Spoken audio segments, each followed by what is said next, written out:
Hey, what's up, everybody? Welcome to the Hands Off Our Children radio show. I'm your host, Kouji. Definitely doing it big for you, bringing you a great show today, great topics. We got a great guest that'll be in the last 2 hours who's definitely going to do it big, and we'll tell you more about that, in a little bit. We got a great guest in the first hour.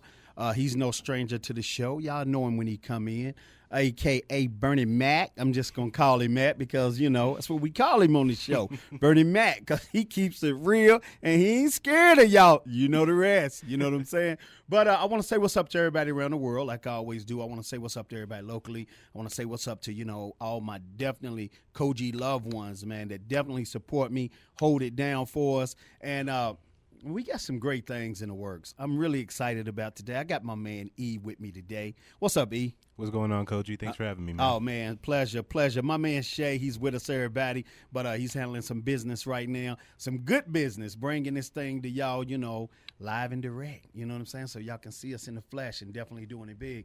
But, I just want to say to everybody, all the families who's really going through stuff nowadays, I see it on Facebook, with the children and what their children might be going through, with the police, what they just going through as children growing up. Some of the things that they sending y'all through, my prayers are definitely with y'all. And you got to get the right help for your child. And that's what I'm talking about in the first hour, with my man, Mr. A.K.A. Bernie Mac, Mr. Marlon Neal. He'll be in with us in a minute. But we definitely talking about getting the proper help that you need for your children. We're going to make sure that we have numbers for you. My team, we're going to have numbers, so I'm going to be giving that to you in the first hour. And, just not trying to do it on your own. I know some people feel like, no, well, I don't want to tell my business. I don't want to make it sound like my child, is a bad child and my child this and my child that. No, but at the end of the day, as a parent, whenever you go through something with your child, it's all on you. When you go to court with that child, you get in front of that judge, first thing they say is, what about the home life? This child must have learned it from home. They never think that this is something that happens out in the street. Once, they go to school, they playing sports, they doing whatever they doing, but they never really think that it comes, don't come in the street and not come from the household. So this is where we got to be smart as parents. We definitely got to say, hey, it's bigger than me. It is bigger than you, because if you one of them parents where in high school you wasn't the you wasn't the jock, you wasn't the cheerleader, you really ain't up on the terminologies, you ain't up on the slangs, you don't know the drugs that's out there, the alcohol, what all they going through. You just don't know. That don't make you dumb. You just don't know. You just not a street person.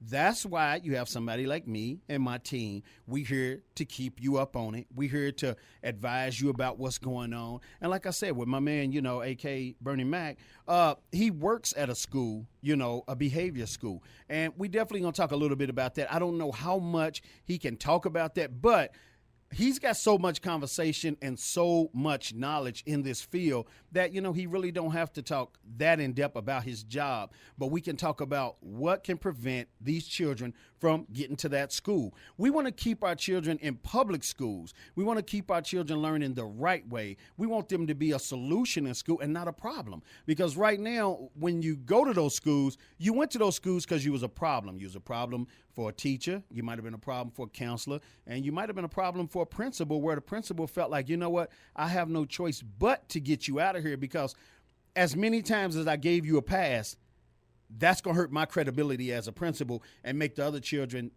think I'm soft, make them do more things because they feel like it won't be no reprimand for it. And that's just something we don't want to do. So, we got to get you out of here. And I do understand that, because when it comes to safeguarding our teachers, when it comes to safeguarding anybody in the school system, we got to safeguard them with these children nowadays, because some of these children, are big old kids, and they be like 12 and they be like 6 foot. You know what I'm saying? 210 pounds. I don't know what they put in the food and in the milk, but it's working. You know what I'm saying? But what I'm saying is they really can't overpower teachers and principals and, staff members or whatever. But the thing about it is, I think if we talk to them in a certain way and we help them find out what the root of the problem is, that can help a lot of stuff as well. But you got to be open to let them feel comfortable to talk to you. You can't be the kind of person where you reprimanding them nonstop, but you saying verbal things that's hurting their credibility in front of all the children sitting there. But you also dumbing them down and making them feel like they're not even worth being in your class. I wouldn't follow you either if you came off to me, and I didn't have teachers like that. I didn't have teachers where they'll say something like, well, you should know that answer. That's just dumb of you not to know that answer. Wow, it's just dumb of me not to know that answer. You couldn't have picked no other word. I'm going to come to you, E. You couldn't have picked no other word other than that's dumb of me not to know that answer. I think anytime you talk to a child like that, you need to be out of that classroom because you're not helping. You're a problem. You're a problem that's standing in front of them that's supposed to be the leader. You're supposed to be the one in the classroom that gives them that comfortability to feel like, you know what, even though I'm going to say something, even if it's wrong, I know you still care about me to tell me the right way to say it, or the right way I'm supposed to be, because my life, this classroom is my life. My life depends on this. So if we don't do it and we don't treat people right, or you don't do it and you don't treat people right, but you want that same respect back in your classroom, that don't make sense. That does not make sense. How are you going to get that same respect back in your classroom nowadays when children are more advanced, they more slick talkative, they got a lot to say back to you because they don't respect you. Nowadays, I got to speak up for the children. We got to somewhat have respect for them to a certain extent, for them to say, hey, okay, it's okay for me to be transparent with this teacher or this person because I know they really care. So with me knowing they really care, I'm really going to buy into what they saying, and I'm going to listen and I'm going to try. E, what you think about that? I think you hit the nail right on the head. I was one of those kids where I felt it was boring being in those classrooms because they talk to the kids so out of line, and they don't treat them with respect. And I went through that, especially out here in Las Vegas. It's a real terrible education system. Right. And when stuff like that happens, you belittle them and you kill their motivation to learn. Right. And you can't do that. And I understand where it's coming from. It's coming from frustration on the teacher's behalf. They're frustrated that, the student isn't getting it, but it's on you. That should motivate you to come up with a better game plan, to be more respectful to them, to motivate them to want to learn even more. Right. Uh-oh, he's in the house. He's in the house, everybody. My man, a.k.a. Bernie Mac, better known as Mr. Marlon Neal. How you doing today, sir? I can't complain. It's not going to do me any good. He didn't let me – he just ran out on the stage. He didn't let me give him an intro. He didn't let me say some good stuff about him. No red carpet. He just ran straight out on the stage.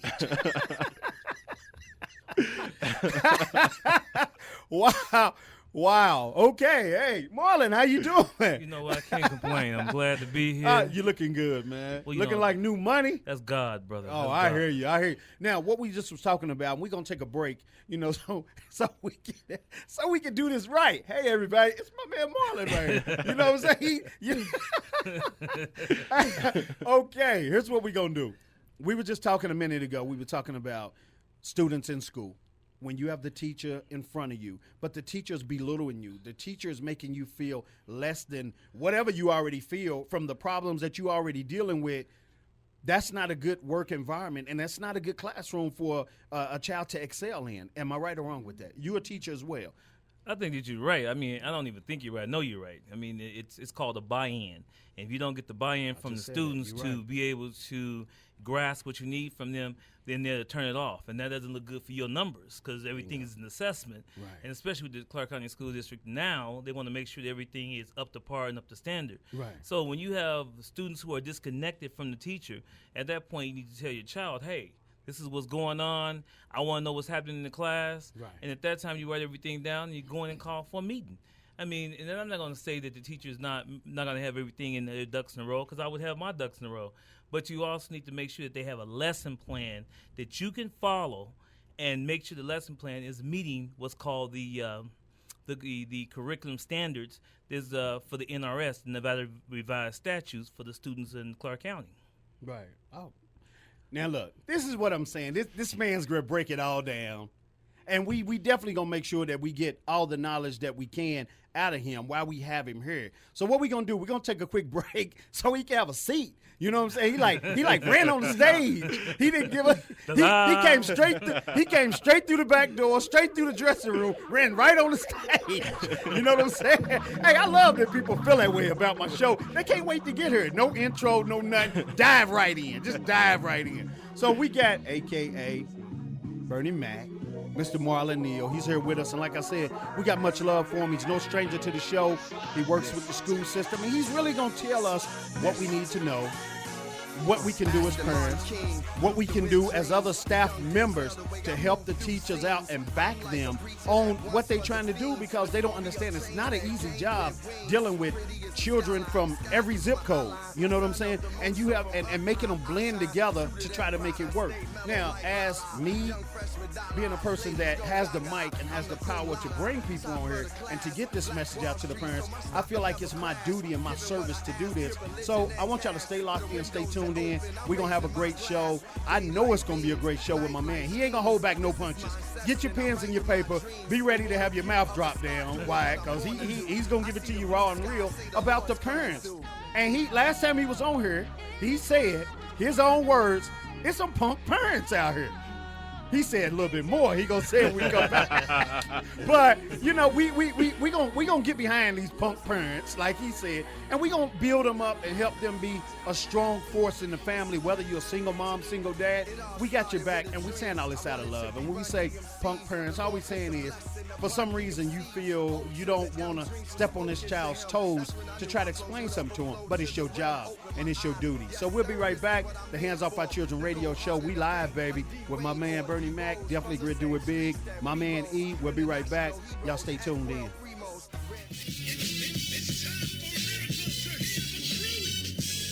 Hey, we back, everybody. Welcome back to the Hands Off Our Children radio show. I'm your host, Kouji. It's going to be a great show today. We was talking on break and definitely laughing, you know what I'm saying? Because like I said, my man is going to bring it raw and real, but always with respect. But we want to welcome Miss Peaches back to the show. Miss Peaches, what's up with you, Miss Peaches? Peaches.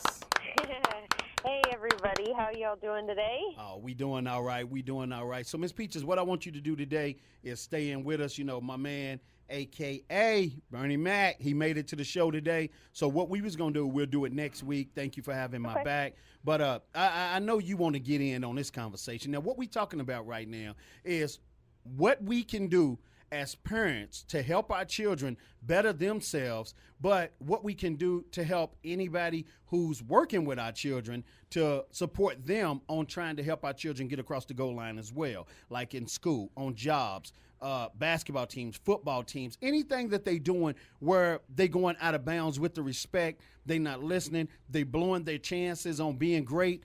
No, we got to support these people who can put them in a position to have a great life. And that's why we got my man here, Mr. Marlon Neal. Definitely. And I thank you again, man. And I give you much praise and much support. So, Mr. Neal, I want to ask you a question again. Why do you do what you do when you don't have to do it? I mean, you got degrees in everything. Every time I'm talking to you, I got a degree. Cogee, I'm going to hook up with you. I'm working on my degree in this. I'm working on my degree in that, which I think is a great thing. But you have so many other options. Why is working with children and helping children, why is that your main focus? Now, I'm going to ask you that. I'm going to answer that, and it's going to come twofold, and you're going to think I'm crazy. But I spent 18 years in healthcare, thinking chasing the money. I chased the money every day. I made 6 figures a year. I worked 7 days a week. Had 5 hours a night, and I had 105 employees. And one day, you know, God said, hey, it's time for you to make a move. And I'm like, make a move? We're going to go into teaching. Teaching don't pay enough money for me. You know, I'm losing $60,000 a year just to go into teaching on an average. But when I got there and I seen the benefits of what I could teach the kids and my knowledge and my experience, the kids would come back saying, Mr. I learned so much from you. I learned so much from you.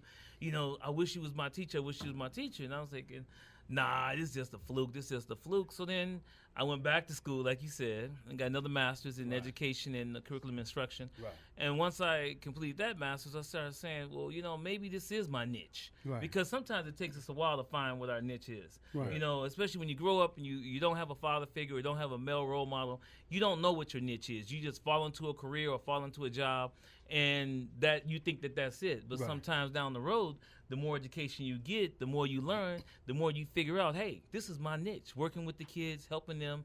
And that's what I've been doing for the last 8 years. Okay, let me ask you one more question. You said that you felt like you heard a voice from God telling you, well, I want you to go in this direction. It ain't that I don't want you to do this, but this is where I feel you need it right here, and I'm going to give you all the tools and everything you need to make it in this arena. So when you say I heard a message from God in your own words, because a lot of people, I think, we all have that little voice that we hear and we ignore it. But what made you understand and follow through on it and know that this was a calling, to try it that way? Because I want people to always start listening to their inner voice. Now, see, the inner voice is a very good thing. Now, I'm glad you brought that up, because most people say, "Oh, I don't believe in God," or "Oh, I don't think this is what I should do."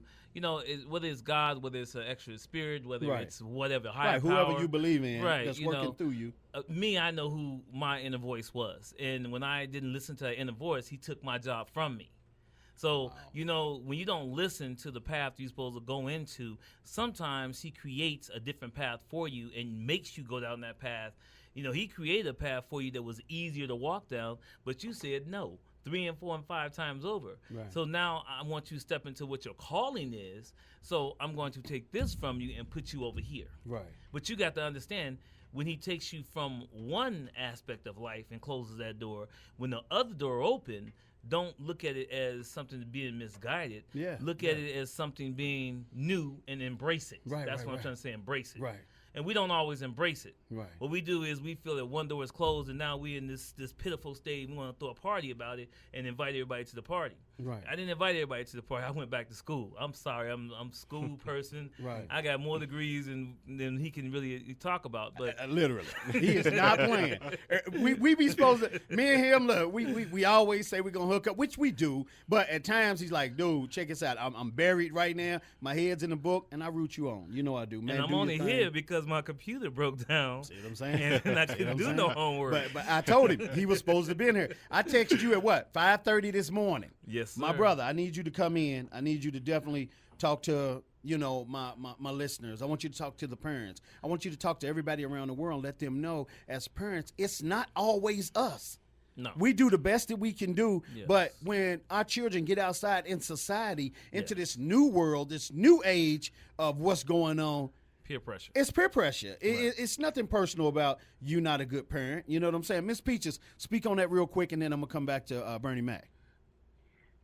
No, you can be the best parent in the world. You can buy all the books and read them and follow them and do everything that, that you've been taught and bring up your children the best that you can. But when peer pressure plays a role, and not only peer pressure, but the idiot box plays a role in your child's upbringing, because even if your child is watching a PG show or something is geared towards children, there's a lot of unnecessary content and a lot of behavior that's not acceptable in most people's homes. That's right. And so if your child's acting out, you really need to have an open line of communication with them and try to get to the bottom of why they're acting out, because it could be something worse than the shows that they're watching. It could be bullying. It could be abuse. It could be a teacher, doing the wrong thing to them or whatever. So you really, really need to get to the bottom of it, and don't just ignore it or think, oh, my kid's growing up, they're turning into a horrible, teenager.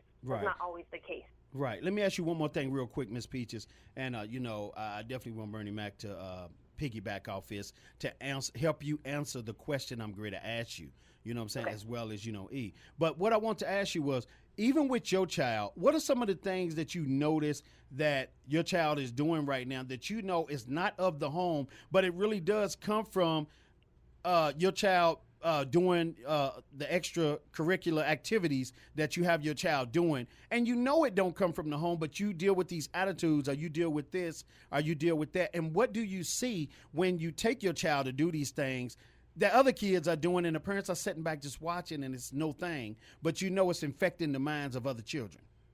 Right. Well, first of all, there's always been a really open communication with myself as well as her father, as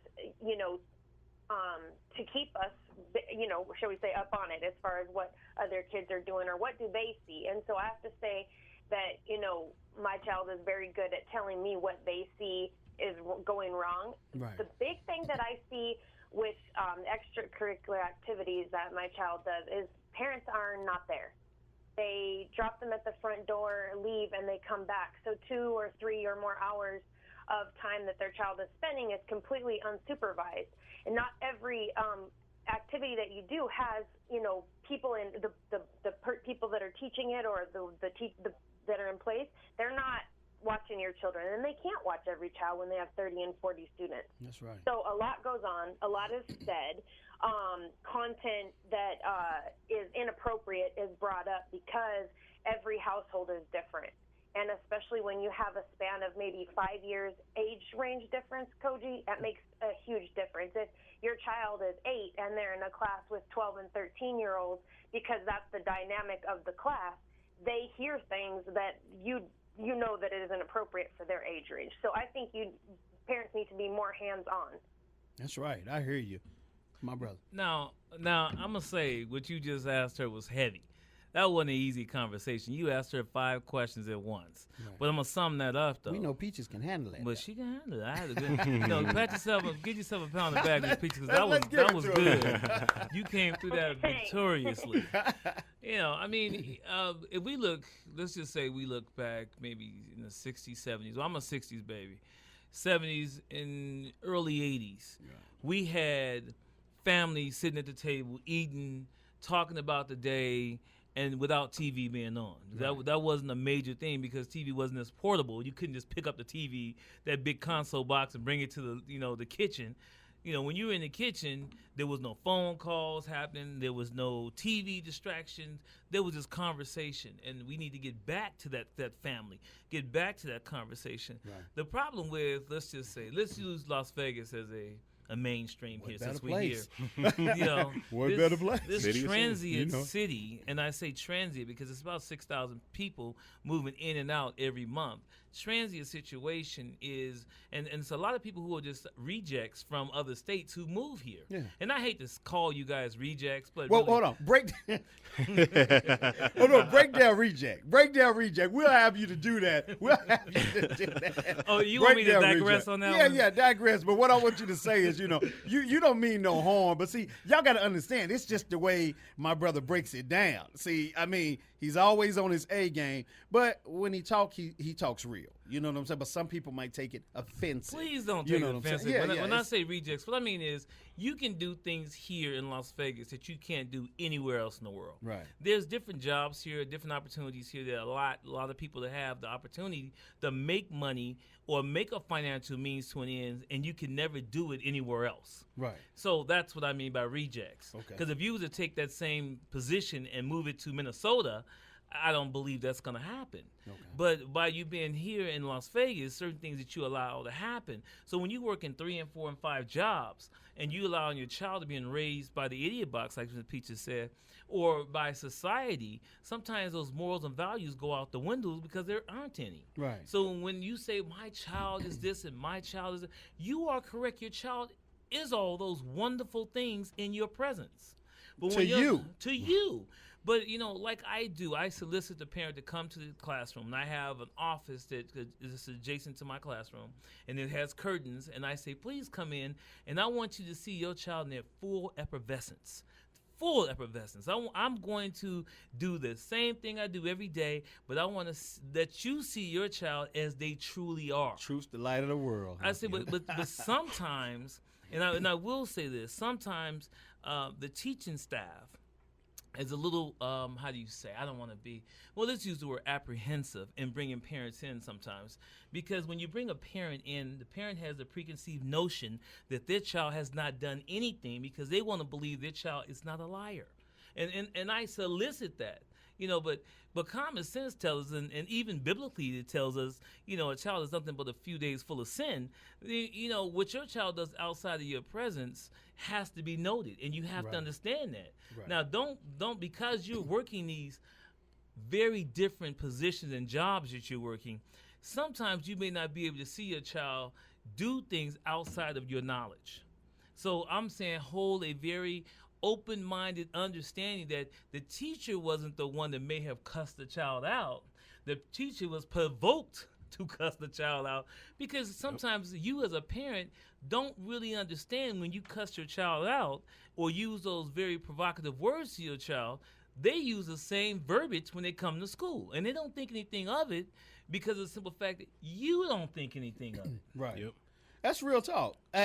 I'm glad you said that. The things you say at home, children, they use as artillery when they out in the street to fire back when they feel offended or something ain't going their way, or they just don't know how to relate to the conversation. That's correct. Now, let me ask you this real quick. Socially inept. Right. Okay. Let me ask you this real quick. You said some schools don't like calling parents to the school. Is another reason because they don't want the parents to think that they can't handle the situation with their child, and they don't want to look bad as a school calling them in to have to reprimand their child for something that they should have been able to do. Well, you know what? I'm glad you brought that up. And you see, I'm kind of stuttering. I'm holding back on what I know you are. Really want I to know say. you are. But parents, let me speak to you, parents.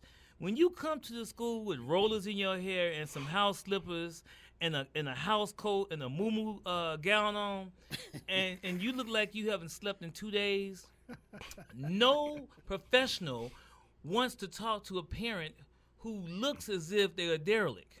So when you come up to the school, the first thing you saying is they trying to get little Day-Day. No, little Day-Day is a terror of the West. Now, because you beat him at home does not mean that we beat him at school. Right. So he's used to being knocked upside his head, Right. but we can't knock him upside his head as a parent. I mean, as a Right. teacher, Right. we can only teach. Right. So when you come to school looking very intimidating to the teacher, no teacher wants to deal with an irate parent because they're not listening to the whole situation. You have to have what's called an open mind, and a lot of parents do not have an open mind. They feel, let me tell you what they feel. I'm just going to go for broke. I'm sorry. Here he go. I'm He's sorry. He's going to break out, I'm everybody. sorry. This is the Hulk is coming out. He's But- turning green right before your eyes. I've been waiting on it because I know him personally. We go out, we hang out, we do stuff. Here it comes. I know that voice he just went through. He done morphed. Go ahead. But you punk parents Uh-oh. There you go. don't get it. And the reason I say you don't get it is because you reach back to when you was in high school, Right, and the way you were done in high school, and now you want to make sure your child isn't feeling the same pain you felt when you was in high school. Right. We cannot have a repetitive cycle going on, because at some point you have to be a parent and look past your inadequacies and move forward, and your insecurities, and move forward and instill in this child, things that's going to help them move forward, not things that's kicking them back, because you are stuck in your childhood and you can't get out of where you were. Right. Because didn't nobody hear you when you was a child. See, now what you need is called therapy. And, we offer it at the district if you need it. Because we will have your child in therapy and we'll have you in therapy. But if your child has more common sense than the adult, we have a problem. Okay, let me ask you this, and you definitely broke that down. Miss Peaches, I feel you. I feel your thoughts. I'm coming to you in a minute. E, what do you think about what he just said? And then I'm going to come in. I want to ask him a question about Lil Day-Day. I think it makes 100% sense because I don't have any kids. I've never had to deal with kids in that manner. I've only been in school and out here. I grew up out here. I went to school out here, right. And it makes 100% sense. I remember being on the basketball team freshman year and getting to know kids that I did not grow up with, kids that lived in a different neighborhood. I was living on an Air Force base, and they were from the hood, and I got to know them. I got to know their families, and everything clicked from how they acted in school, how disruptive they were, how disrespectful they were, seeing how their parents treated them. It totally clicked. So when he said all that, it made 100% sense. It brought those memories back. Okay. And it really is a shame. I'm lucky that I had parents that kept me structured and did their best. Obviously I had slip-ups. Everybody does. But they did their best to keep me on track, to keep me respectful. But not everybody does. But when you said you slipped up, I'm glad you said it, because we're going to go back to that real quick. You done your own thing out of the house, but it wasn't from the teachings of your parents. No, it wasn't. That was on my own. Right, that was from me hanging out with the wrong crowd, getting into the wrong things, and it's so easy to do, especially out here in Las Vegas. Right. I hear you. You definitely right on that. You hit it on the nose. Miss Peaches. Yes, Kouji. What? I felt your vibe. you didn't got watered down on us? No, not at all. I just didn't know if you had another question for me. No. What'd you think about what Mr. Neal said?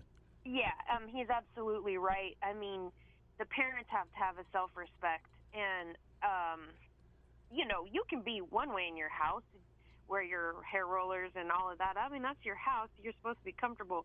But when you go out to handle business, you put your best foot forward. It's the same thing. You don't want your child going to school without brushing their teeth or combing their hair and wearing raggedy clothes, because then it looks like you don't take care of them as a parent. So if you're going to go present yourself to authority figures, then you need to go with self-respect and show that your household has respect and dignity, and you're a parent who's up on it with their children, and that your child may be acting out, and that's something that you don't allow, or maybe you do know that they act out. But I think that parents need to be more in the face of school administration and everything else, because I do think that when the school administration can put a child to a parent and know that that parent is on it, with their kid, then there's going to be a different level of respect, because the school administration knows that they're going to have to face that parent. That's true. You're right about that. And it's kind of like therapy, Kouji. It's kind of like psychologists and psychiatrists, and I'm not knocking anybody, but those people who work in the line of work, they are who they are for their job, and they have initials behind their name for their job. But at the end of the day, they go home and they're normal people, and they have problems, and their family isn't perfect, their life isn't perfect, and they also have a past. So I think everybody should deal with each other in that respect. That's right. You're definitely right about that. But see, now what I wanted to piggyback on, Ms. Peaches, and I'm, coming to you, Mr. Neal, I want to ask you about Day Day. You said Day Day is a tyrant, and they know it for a fact. And you also talked about therapy. Therapy in the black community is kind of like a no-no. That's kind of like non-existent. Yeah. Okay, but when you say it to a black parent, it's almost like, if I go to therapy, it means I failed. That's what we don't want them to think, and we don't want them to get locked into it, because it's for the betterment of their whole family. I disagree with you. I feel like as if you need therapy helps you to understand that, yes, I did make some mistakes. Right. I am making mistakes, so that's why I'm going to therapy to make a change. If I feel like I'm going to therapy but I'm doing a good job, then I'm fooling myself. You understand what I'm saying? Okay, well, when I said a betterment for your family, because once you can face up to your wrongs, you can help the family get in line to get this therapy and understand that it's okay to unload, because you had a problem as well. That's what I meant by that. No, I got you. But there's one thing that we're missing here. We're missing the word called accountability. And the parent needs to be accountable for their actions. I agree. And I'm sorry to say this, folks, but, everybody wasn't meant to be a parent. I'm sorry. Everybody was not meant to be a parent. You're right. And, it may sound harsh coming from a teacher, but we teach what you can't handle. Now, I can tell you, you talking about taking your child, who you glad to drop off every day to school, but how about taking your child times and adding 29 more or 30 more of your kind of a kid to one classroom? So 30 to 45 kids in one classroom, like your child that you hurry up dropping off. In fact, you dropped him off so quick, you didn't even stop. The car kept rolling as he got out the car. You get what I'm saying? You done told me about that. I ain't going to even say that. But you done also told me about how quick they get dropped off and the car's still rolling. They jump right out. Car still rolling, and they like, bye, mom and dad. And they say, and they gone. But think about it. And I said very comical because I want to kind of lift the spirits and understanding here. But people say, "Oh, I can't believe teachers, asking for a raise. I can't believe teachers have the summer off. Teaching is just such an easy job." Oh, let me tell you something, baby. Come sit in my classroom, do my lesson plan, and teach my kids every day. And let's see exactly how easy my job is as teaching. Because you got to understand, teaching is just not instructional. You have to sit there and get their total understanding. Now, if little Day-Day got ADD, God help us all. Because little Day-Day is off the chain today. So, we got to live with little Day-Day, little Jeffrey, little Boo-Boo, and everybody else is in the classroom. Right. And if I had kids who have ADD and who was medicated, and then I have kids who also are special ed. Right. So they're not moving at the same speed that everybody else is. But they can disrupt the whole situation. Oh, man, like a bomb. Like a bomb. Like you drop an atom bomb? Yeah. Like a bomb. Like somebody say something, it's like, wow. Just like that. That's how easy it is for your child to get distracted in the middle of a lesson. You know why it's easy? Because they don't understand the lesson to begin with. Okay, let me digress. I'm sorry. Let me digress because I'm a little ahead of myself. I know some of y'all are kind of lost, and I don't want you to be lost. I want you to catch up with us now. If I send home work for your son or daughters to do, they can't do the work if they're asking you, mom and dad, how to do it, and you don't know how to do it. So when they come back to school, they still lost from the day before. So now we got to play catch up, and we have to and then you call the school saying, well, you sent all this homework home, and and I don't understand how to do it. At some point, if you calling me, come up to the school so I can show you. That's real talk. So you invite that. Right. Don't be intimidated by the situation. See, intimidation is the biggest factor. Everybody's intimidated because you don't want to feel like you're stupid. Let me tell you something. The best question you could ever say, or the statement you can give somebody is, pardon my ignorance. I just don't know. I will give you that empowerment so you can tell me exactly what I need to know. Right. And I've never, that's one thing I can say, and I'm not saying it just because we're on the air. I've never heard you downplay a parent that just don't know. You like, Coach, I really want to help his parent. I help his parent to understand that the child needs a tutor. You always give a solution. You know what I'm saying? But just don't tutor the child. The parent needs to be there and get tutored too. Right. I mean, if you spending $22 an hour for somebody to tutor your kid, common sense tell a dog to come in out the rain. You need to be sitting up there next to your child, learning it as you go along. So just in case the tutor is not there, they can say, well, Mom, Dad, do you remember how to do this problem right here? And they can just jump right in and say, yeah. Don't feel inadequate that you don't have a part of understanding how to do things. Jump in and learn something new. You're supposed to learn 3 new things a day to keep your mind fresh. 3 brand new things a day. And if you're not learning 3 a day, you're not learning at all. Let me ask you a question. What is the most misconception about teachers that you done heard that in no way, shape, or form is true? Wow, that's a 2-part question. I got to hit you with the 2 Okay, piece. so come on back with the first piece, because I don't know if I can get you on the second piece, because that was a hard question. Go ahead, give me that first piece. What is something that you heard about teachers that you know for a fact is alive when it comes to the way y'all teaching and how y'all are with students in the classroom? Oh, now y'all's value. Okay, well, you know what? Every teacher has their own individual value. Right. Every teacher runs their classroom differently. Right. My classroom, I play music in my classroom. I play from classical to rock to jazz to blues to whatever. It's a mixture. And the kids are like, why are we listening to They don't get no rap. They get rap. Okay. Because I like rap. But I like the mixture. I mean, one day, like this morning, I had summer school this morning. The kids came in, they was listening to R&B. And they was like, what is this? I said, look, this is R&B. You need to pay attention to this. And I almost went further and said, this is probably how you was conceived, but I had to catch myself. You got the Barry White, the Commodores, the OJs. Shalimar. Shalimar, oh yeah. Look. That's real talk, but every teacher runs their classroom differently. I run it with music because I feel the music is the actual soul to the heart.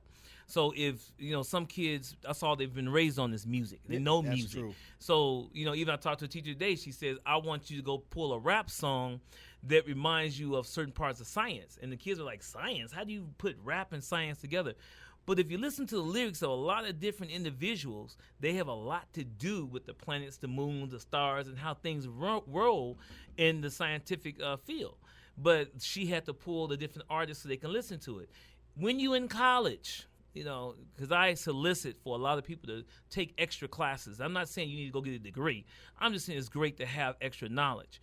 That you will find out that these students in different universities are using college courses and using rap as a form of a presentation to present for science class. Mm-hmm.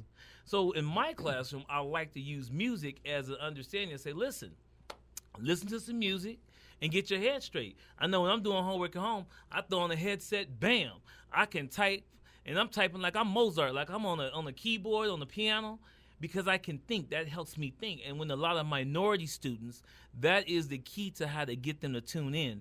Turn a little music on. Let them zone out. Let them get right into where they need to go. Because rap is nothing but poetry.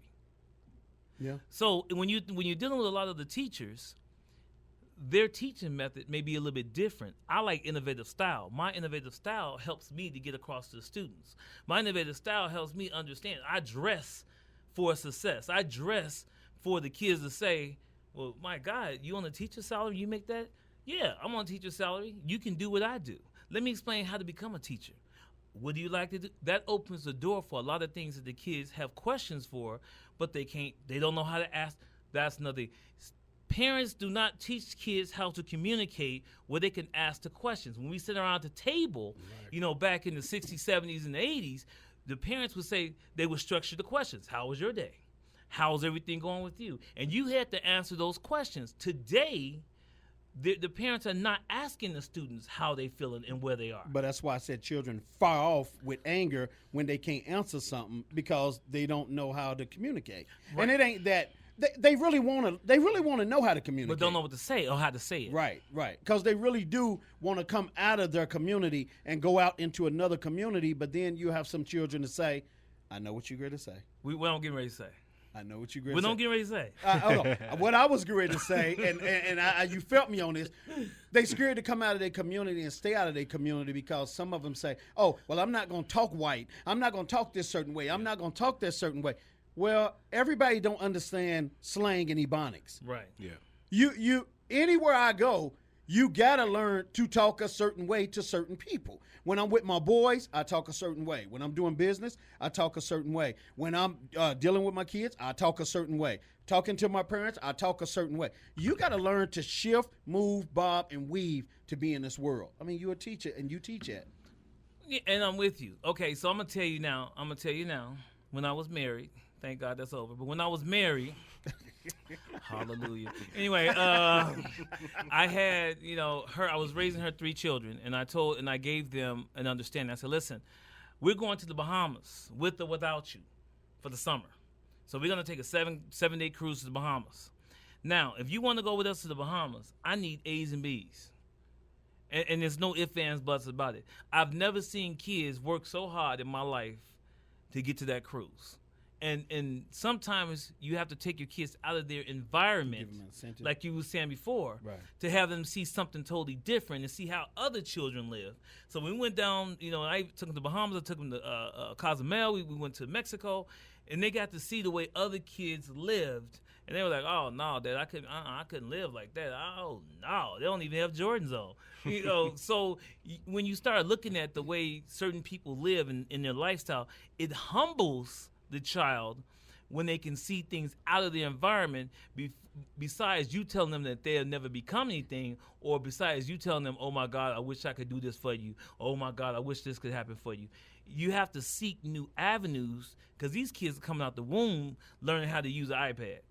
Who you telling? I seen a 1-year-old grab his mama's iPhone and work it better than me, and he was only 1. I'm like, but that's acceptable. You get what I'm saying? Right. When you can have them on the computer doing something else other than worrying about your phone and getting caught up in. The little kid knew how to text message. Yo, I promise to God on what I'm telling you. The little kid knew how to text message, but he could barely talk. He could barely do anything else. And he didn't mind at all. No. But he knows that like a champ. but all other skills were lacking. That's the new idiot box. Yeah. Right. It's not so much the TV. It's the electronics. Yeah. You know, you don't have to. It's all inverted. You don't have to learn how to talk, walk, speak anything, long as you can text it. And that's why we got internet dating. You can go ahead and I'm serious. Yeah. Everything has went to the internet, and no one. When we was growing up, and they say go look up this word, what do we have to go look it up at? Dictionary. Right. And if we couldn't find a dictionary, what we had to go look it up at? Encyclopedia. Right. And we had these big old books in front of us. Huge books. Right. So that prompted because our parents said, I'm not going to give you the answer. You gonna go look it up. Even I tell my kids today, I'm not gonna I know the answer to that, but you need to. And I don't have a dictionary, no, because we don't have dictionaries. We have Google. So go to Google and look it up. But it's still an interactive phase of how you get things done. We're not interacting with our kids anymore. We're treating our kids like robots, and we're allowing them to run our house, even though we pay for everything. You got that right. Now, what we're going to do, we're going to take a break, everybody, and we're going to transition over into the second hour. Mr. Neal going to still be with us because in the first 15 minutes of this next second hour, I want him to finish. We need to finish this conversation. He got in just a little late, you know what I'm saying?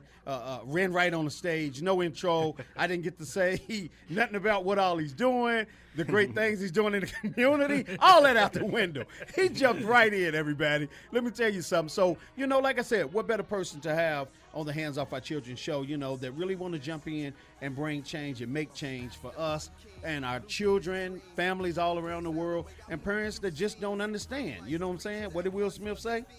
Parents just don't understand. They just don't understand. Nope. It ain't personal. You just don't know. Like he said, you just don't know on certain things. So y'all be ready. Stay locked in. Stay tuned in, and we'll be right back. Take it easy. Go gaga, I'm the cum laude, top of the class, Black Wall Street, so my stock